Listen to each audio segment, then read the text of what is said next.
പൊളിറ്റിക്സിൽ federalism എന്ന് പറയുന്ന ചാപ്റ്ററിലുള്ള ഒരു ഇമ്പോർട്ടന്റ് ക്വസ്റ്റൻ ആണ്. Describe the three fold distribution of legislative power between union government and the state government of India.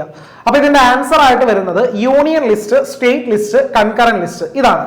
അപ്പോ union list നമ്മുടെ central government law making powers ഉള്ള subjects ആണ് union ലിസ്റ്റിൽ വരുന്നത്. ആ സബ്ജക്ട്സ് ഏതൊക്കെയാണെന്ന് അറിഞ്ഞിരിക്കണം. Foreign affairs, banking, communication and currency. ഇനി സ്റ്റേറ്റ് ലിസ്റ്റ് ആണെന്നുണ്ടെങ്കിൽ നമ്മുടെ സ്റ്റേറ്റ് ഗവൺമെന്റ് ആയിരിക്കും അതിൽ ലോ മേക്കിംഗ് പവേഴ്സ് ഉള്ളത്. അപ്പൊ അതിൽ വരുന്ന ഇമ്പോർട്ടന്റ് സബ്ജക്ട്സ് ആണ് police, trade, commerce, agriculture and irrigation. Okay, and last one is concurrent list. നമ്മുടെ സെൻട്രൽ ഗവൺമെന്റും അതേപോലെ സ്റ്റേറ്റ് ഗവൺമെന്റിനും ഒരേപോലെ ലോ മേക്കിംഗ് പവേഴ്സ് ഉള്ള സബ്ജക്ട്സ് ആയിരിക്കുള്ളൂ കൺകറന്റ് ലിസ്റ്റിൽ വരുന്നത്. അപ്പോൾ കൺകറന്റ് ലിസ്റ്റിലുള്ള സബ്ജക്ട്സ് എക്സാമ്പിൾ ആണ് education, forest, trade union, marriage, adoption and succession. ഒരു ചോദ്യം കൂടെ, നമ്മുടെ ഇൻഫോർമേഷൻ ടെക്നോളജി ഇതിൽ ഏത് ലിസ്റ്റിലാണ് വരുന്നത് എന്നുള്ളത് നമ്മുടെ വീഡിയോയുടെ താഴെ എല്ലാവരും കമന്റ് ചെയ്യാം. ഓക്കെ.